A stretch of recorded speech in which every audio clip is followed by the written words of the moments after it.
is a battlefront. A battlefront like no other in the long history of mankind's wars. This is an air front.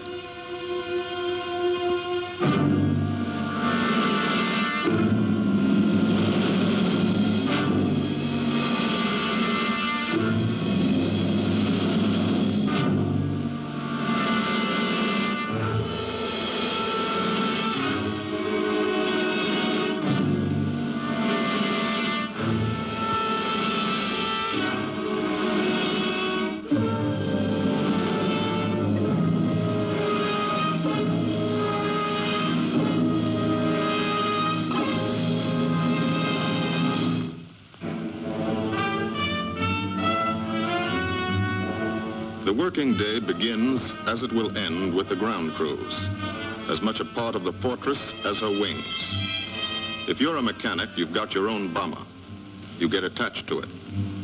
But you know when your ship goes out on a mission, you may never see it again. So you do your work as well as it can be done, perfectly, because you wouldn't want anything to go wrong that would be your fault.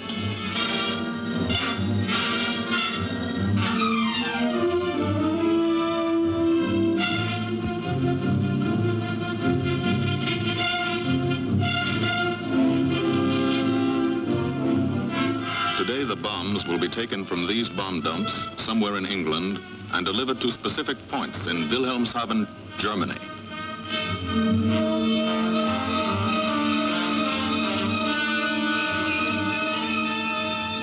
To deliver them is the job of the 8th Bomber Command, just a hauling job, yet one of the most difficult and complicated of military operations.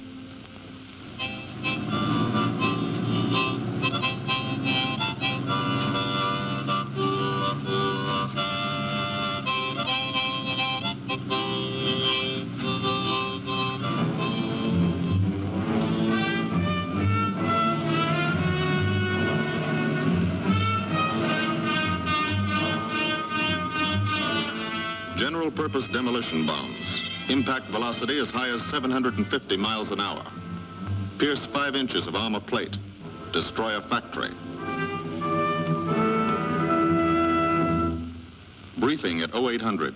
Pilots, bombardiers, and navigators take their places. The group commander, Colonel Stanley Ray, steps up to the target map, and for the first time, you learn where you're going. Sometimes your face turns white when you find out. Sometimes the feeling you won't come back tightens your insides. Not so long ago, you were sitting like this in a college or high school classroom, not listening too hard, perhaps even a little sleepy.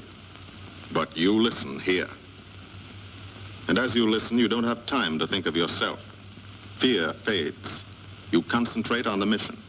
Type of formation, assembly point, 0 hour, route to target, weather, enemy fighters, enemy flak, route back home. If forced down in enemy territory, destroy equipment. If taken prisoner, give no information. Name, rank, and serial number. That's all.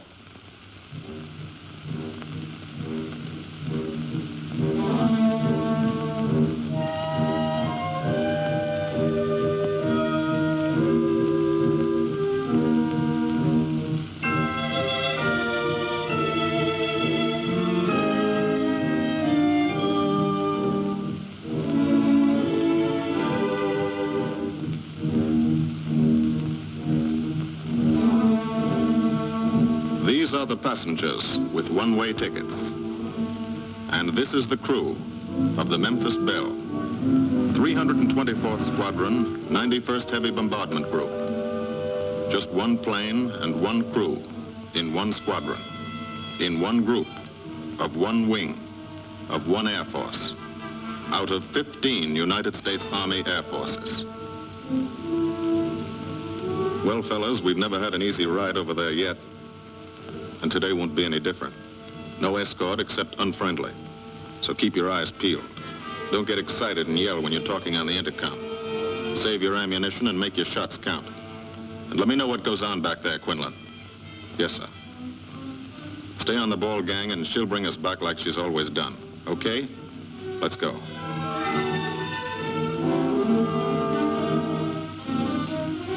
They have completed 24 missions, In this, the toughest theater of air war, the big league of sky fighting, their experience is priceless.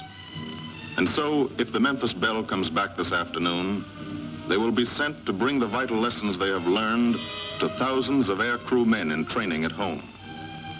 Home is America.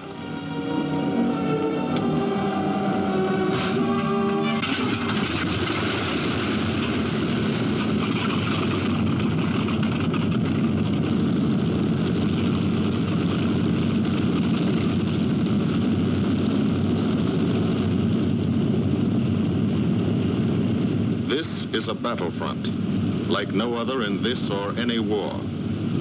No monster armies, no booming cannon. Only the roaring engine sound of the bombers pounding through the quiet English countryside. This is an air front.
Of the Memphis Belle leave the soil of England for the 25th time. The friendly soil of England, with its ordered farms and rural hamlets, its country estates surrounded by formal gardens and well-kept parks. The England these Americans knew only from the classics they had to read in school. The England of the towns and cities, whose people have defended their island's freedom for over 1,000 years. But today, their countryside has changed. Today, their island has been converted into a gigantic bomber field, a super aircraft carrier anchored off the shores of Fortress Europe, with hangars and machine shops, with hundreds of dispersal points, perimeter tracks, and concrete runways. This is England in its 5th year of war. And this is the new battlefront, the air front, from which we seek out the enemy. Not his infantry or his artillery, not his panzer divisions, but the greater menace, the industrial heart of his nation, the foundation on which the Nazi Empire and its armies stand, the power behind the German lust for conquest. The steel mills and refineries, shipyards and submarine pens, factories and munitions plants, pinpoints on the map of Europe which mean rubber, guns, ball bearings, shells, engines, planes, tanks, targets. Targets to be destroyed. And these are the destroyers, each with a belly full of bombs, and 10 men like the crew of the Memphis Belle. Pilot Captain Robert Morgan, industrial engineer from Asheville, North Carolina. He's flown this ship across the Atlantic. The other pilot, Captain Jim Verinis, business administration student at the University of Connecticut. Radio operator and gunner, Sergeant Bob Hansen, construction worker from Spokane, Washington. Navigator, Captain Chuck Layton, chemistry student at Ohio Wesleyan. Engineer and top turret gunner, Sergeant Harold Locke from Green Bay, Wisconsin. Used to be a stevedore. Besides keeping the Belle in order, he covers the sky above. Tail gunner, Sergeant John Quinlan of Yonkers, New York. Clerked for a carpet company, but he quit December 8th, 1941. Ball turret gunner, Sergeant Cecil Scott. Firstman for a rubber company in Rahway, New Jersey.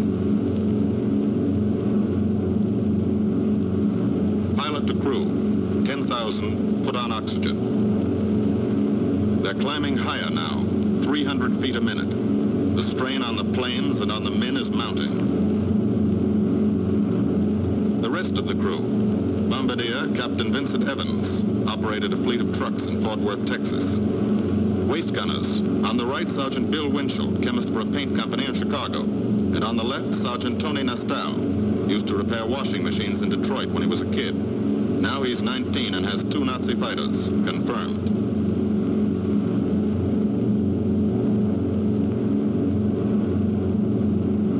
It takes all of a pilot's strength to keep a 30-ton fortress in tight formation. But the formation is the bomber's best defense against enemy fighters. The planes are deployed to uncover every gun. Stepped up and down. Echelon to the right and left. Arranged to overcome the danger of gunners firing into friendly ships. Arranged so concentrated cones of fire from the caliber 50 machine guns cover the sky for 1,000 yards in every direction.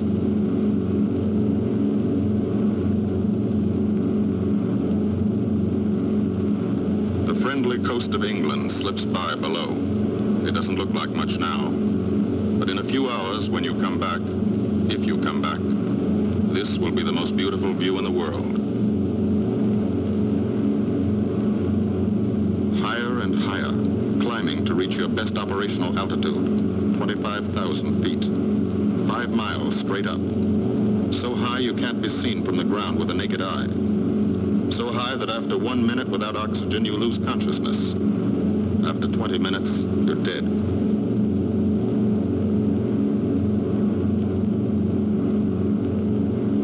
From now to the target, you go about your routine duties, plot your course, check your equipment, and wait, and think. Higher and colder. Temperature, 40 degrees, below zero. Take off your glove and you lose some fingers. You look out at the strange world beyond. Reflections in plexiglass, like nothing you ever saw before, outside of a dream.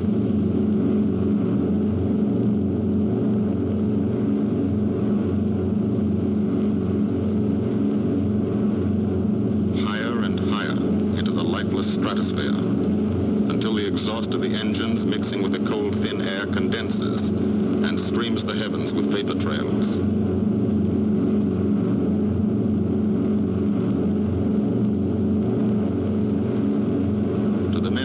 They're far from beautiful, for they point like beckoning fingers to the formation, signposts in the sky for the enemy to spot us.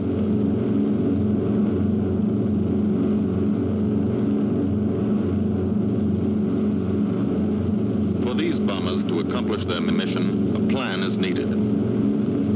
Carefully worked out, timed to the minute. The job is to bomb Wilhelmshaven effectively and economically. The enemy is strong, skillful, determined to stop us. Here are his defenses. Airdromes, well dispersed. Each plane indicates a stoffel or squadron of fighters. Heavy anti-aircraft, highly trained and accurate, all along the coast and defending his vital installations. Radar to warn him of our coming. Here is our plan to divide his defenses and weaken his opposition. At 13:30 hours, shortly after takeoff, 6 groups of planes will be heading toward the enemy coast from 6 directions. The Blue Force, 100 B-24 Liberator 4-engine bombers. The White Force, 300 B-17 Flying Fortresses. The Green Force, 300 B-17s, with an escort of 6 squadrons of P-47 Thunderbolts.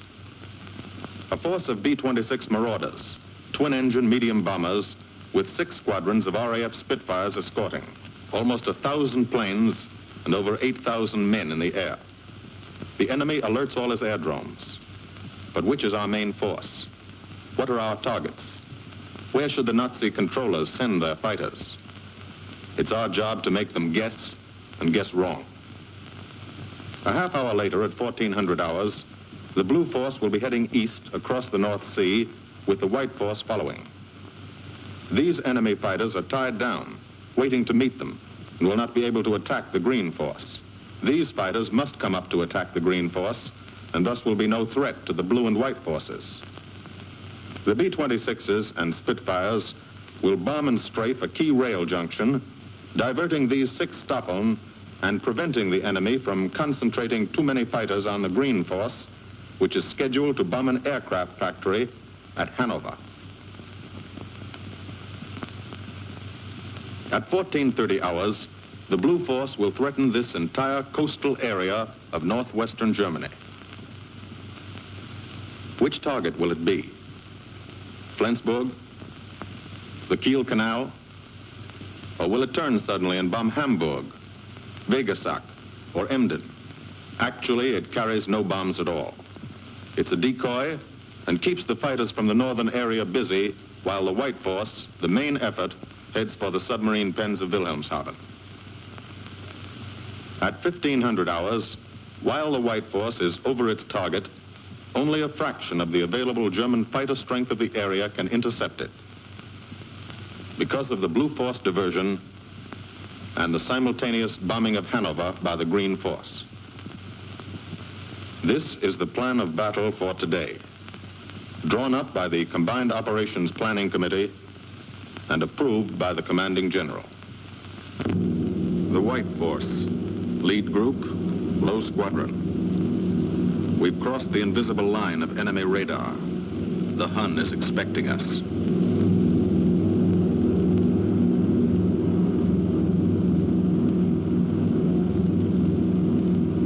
Steel helmets go on. Watchful eyes strain. Tight formations are held tighter still. Tense gunners more alert because here it comes. The enemy. From up here, it looks the same as any other. Houses, roads, green fields, factories, waterways. But they are the houses and fields of those who invade and oppress. They are the factories and roads of the people who twice in one generation have flooded the world with suffering. Suffering in such quantity as the history of the human race has never known. Brought torment and anguish into countless American homes. Gold stars and telegrams from the War Department.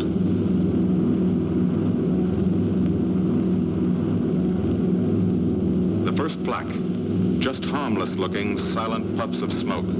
Only each puff is a shell exploding, throwing shrapnel around the sky. Exactly the range, accurate flak by radio prediction. 5 miles down, Nazi anti-aircraft batteries have calculated the altitude, speed, and course. Where will the next one hit? You try not to be there.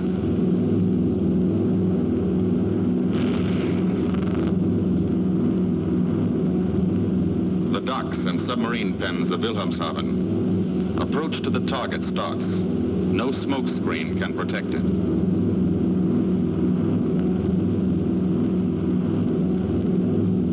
Now the enemy knows the path of your approach and walls that path with a flak barrage. But you fly right through it. Flak so thick you can get out and walk on it.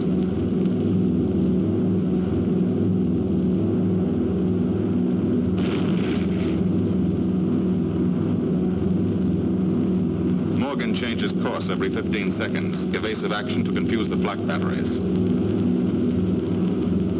Bomb sights set for correct altitude and speed. Bomb bay doors open. The bombing run begins. Pilot to bombardier. Okay, Vin, you've got it. Now Evans flies the Memphis Belle, controlling it through the bomb sight. And now we are most vulnerable. Committed to our bombing run, we can't dodge flak or fighters. Here's the first.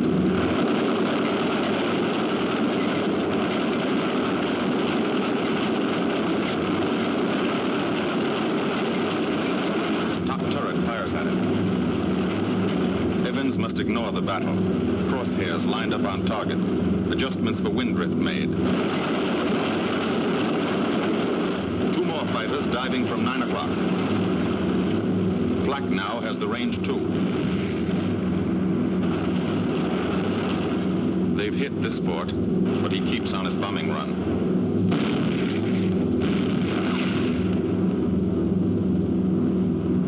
As lead bombardier, Evans's aim must be good. Every other ship in the group will drop its bombs when he drops his.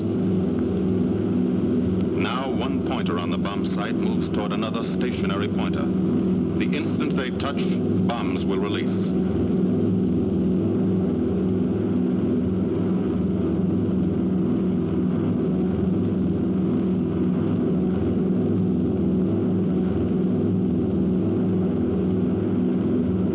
They touch. Bombs away.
Half of the mission is over, the easy half. Now to get home.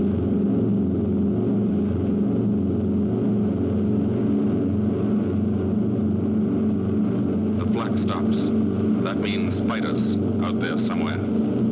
A staffer lurking behind that cloud, or hiding up in the sun where the glare blinds you and you can't see them, waiting to dive down on you. Fighters at 6 o'clock. This is what a gunner sees. A speck in the sky. That's a fighter. And then a blink. That means he's firing at you. 2,300 rounds a minute.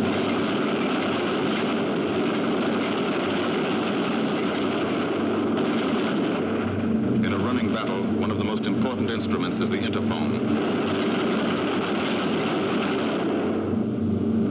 There's 4 of them. 1 o'clock high. They're coming around. Watch.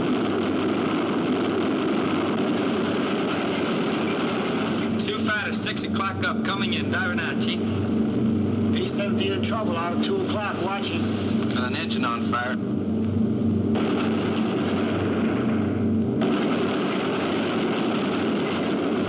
There's 2 more diving through the 94th. 3 planes, 9 o'clock, coming around. Keep your eye on them, boy. Coming around to 10. Watch them, Chuck. Keep your eyes open. Yeah. They're breaking at 11, breaking at 11. I got him. Coming around underneath at 10 o'clock. I see Those 2 him. at 2 o'clock. Watch them, Scotty. I got my sights on them. Check that B-17, Chuck, 3 o'clock. Motor smoking. Fighters, 10:30, coming around. Those 10:30 upper or lower?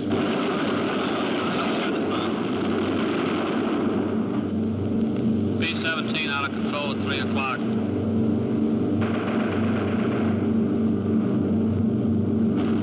Come on, you guys, get out of that plane. Bail out. There's one. He come out of the bomb bay. Yeah, I see him. There's a tail gunner coming out. Watch out for fighters. Keep your eye on them, Bill. See any parachutes, Quinlan? 2 parachutes open. Flag at 9 o'clock.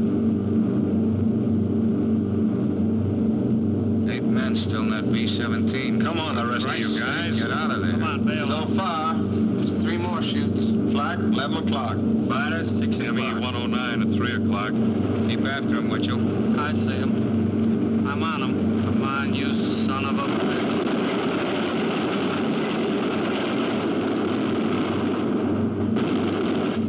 I got him. Quinlan, confirm that fighter. He got him, Chief. Look, he's bailing out. Damn it, don't yell on that intercom. Fighters, 10 o'clock. Watch those 2 at 12, man. They're coming in. They're coming in, Scotty. Get that ball turret on him. Save the ammunition as much as possible.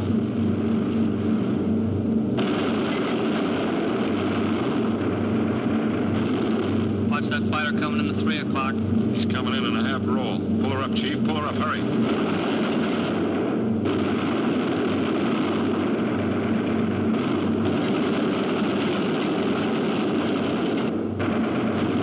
This fortress is hurt. Engine on fire, losing airspeed and altitude, drifting into the flak, alone and helpless, a straggler. In a minute, Nazi fighters will swarm in like buzzards for the kill. You can watch, but you can't go down to help. You keep your formation.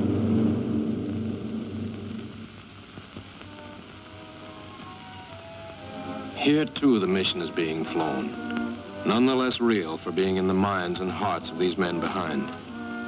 Ask anybody who's been to a field in England or anywhere else our bombers are based, and he'll tell you that there's drama here, too, waiting to see who's coming back. To watch them, you might not realize how tense these ground crews are, but they are tense and plenty worried. In Air Force talk, this waiting is known as sweating out the mission. These men know the flight plan. Their watches told them when the bombers were running into enemy flak, when they were over the target, when they left the enemy coast. And now their watches tell them the bombers should be nearing the field. Every ear strains for the first sound of the engines. And then somebody hears them. And somebody sees the first faint specks in the distant sky.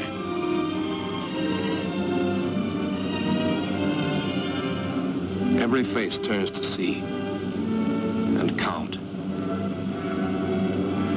The watchers try to read the numbers on the ships. These planes have priority to land first.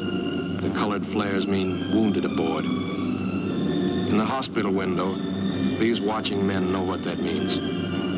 They know what it feels like to lie on a bouncing fortress floor for hundreds of miles through the frozen stratosphere in great pain, with the other men in your crew fighting to keep you alive until they hit the field. The field. Home. It'll be okay then, because there'll be medical care, the best, as soon as the wheels of your plane stop rolling.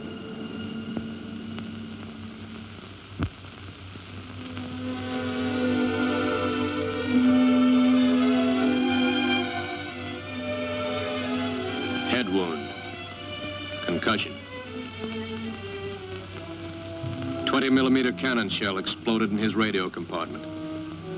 Shock. Internal injuries. He'll be all right, though. Flak burst scattered flying shrapnel. He's full of steel splinters. This pilot's leg is not a pretty sight. Neither are the docks at Wilhelmshaven. These men will all get the Purple Heart. And this man, too, posthumously.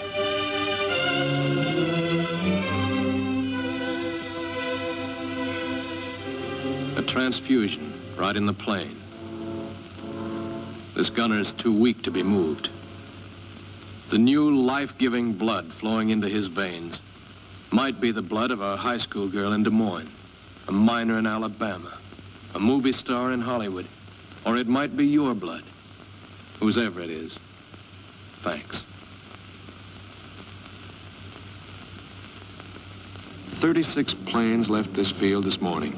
Now 6 more arrive. That makes 20 home. And this one's 21. More wounded aboard.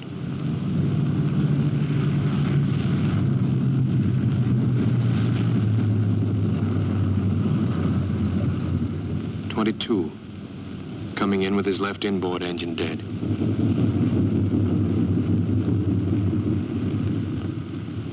.23, with a feathered prop on his left outboard engine. .24, Southern Comfort, with a chunk of tail gone. .25, they flew home on their luck. .26, not a scratch. The control tower learns that 2 more landed at a British field to the south. 1 a crash landing, crew safe. That makes 28. 29. A rough landing, but her pilot's badly hurt. It's a wonder he brought her back at all. 29 planes back so far. 29 out of 36. Our losses were heavy, but the enemy's were far heavier. We destroyed a German aircraft factory, a rail junction, submarine pens, docks, and harbor installations. That's specific, known damage. But who can tell the number of German torpedoes that will not be fired, the number of our convoys that will get through now, the soldiers and seamen's lives that will be saved, or the battles that will be won instead of lost because of what these bombers and airmen did today.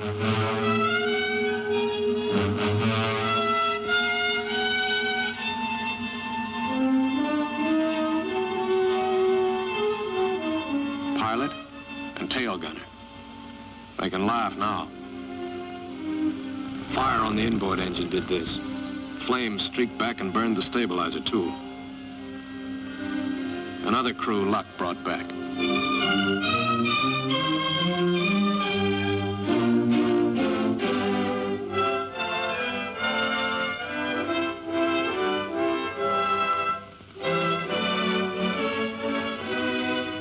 Here's old Bill.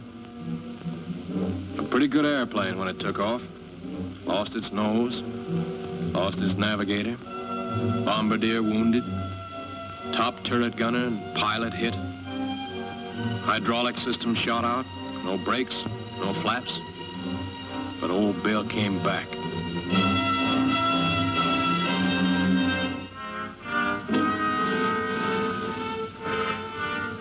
Now, among the returned crew members, talk flows like a river, talking out every detail of the mission. These are the faces of combat, faces of Americans who have watched their comrades die, faces that can never forget the enemy, and they're in no mood to have their picture taken.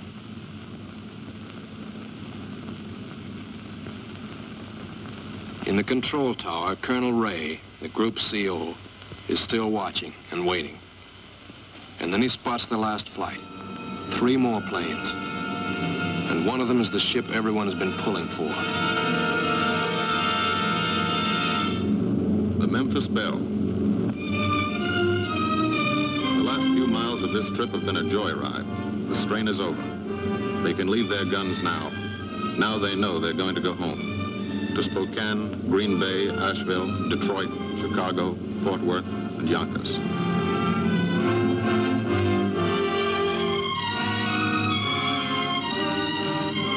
The Belle comes in for her landing. But first Morgan buzzes the field, cuts the grass with the giant fortress. It's against the rules, but this is a special occasion.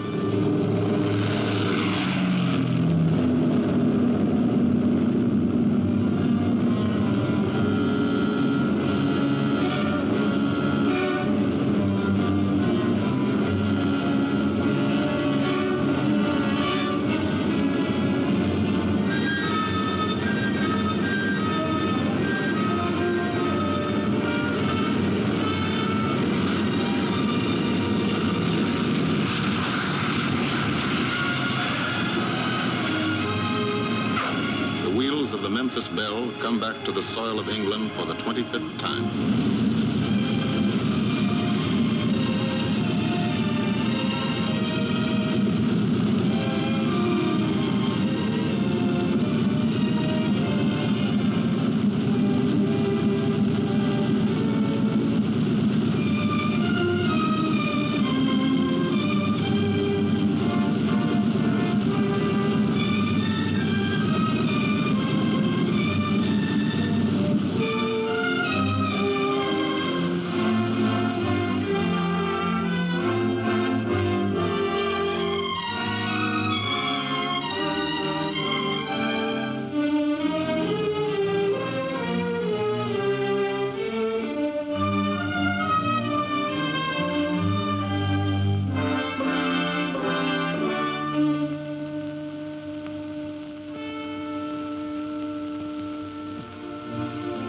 This is a day they will never forget.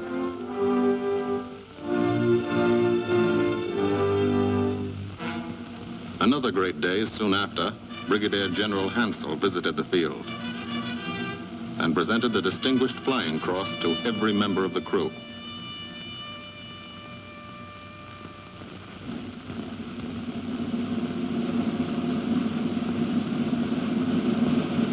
And then there was another day.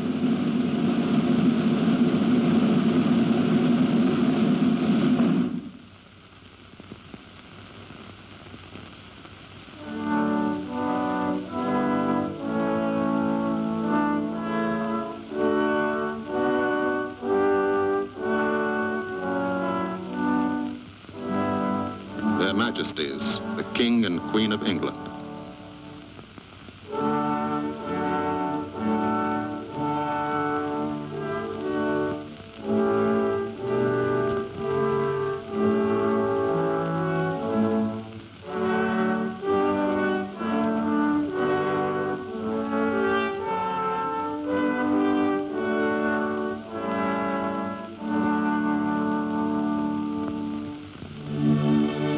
Johnny Quinlan never thought anything like this would happen to him when he left Yonkers.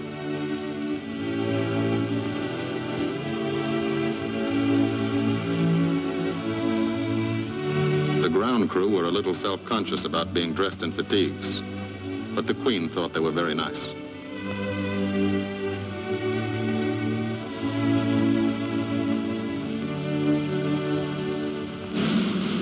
Finally, two more visitors came.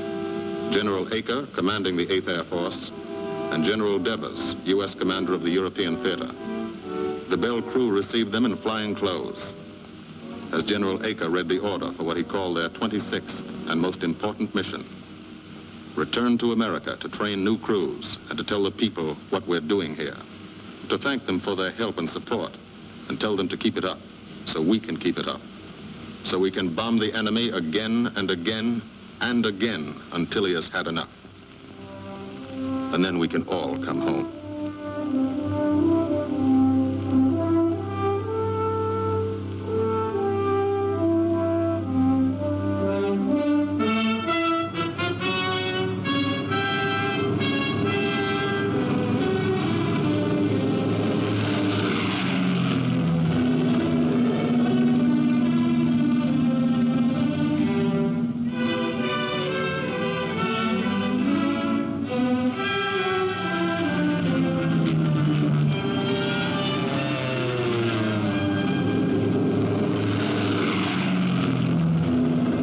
The men of the 8th Air Force, who are now flying deep into Germany, bringing destruction to targets almost 1,000 miles from their bases. Destruction like this. And who have never once been turned back by the enemy. To those men, this film is gratefully dedicated.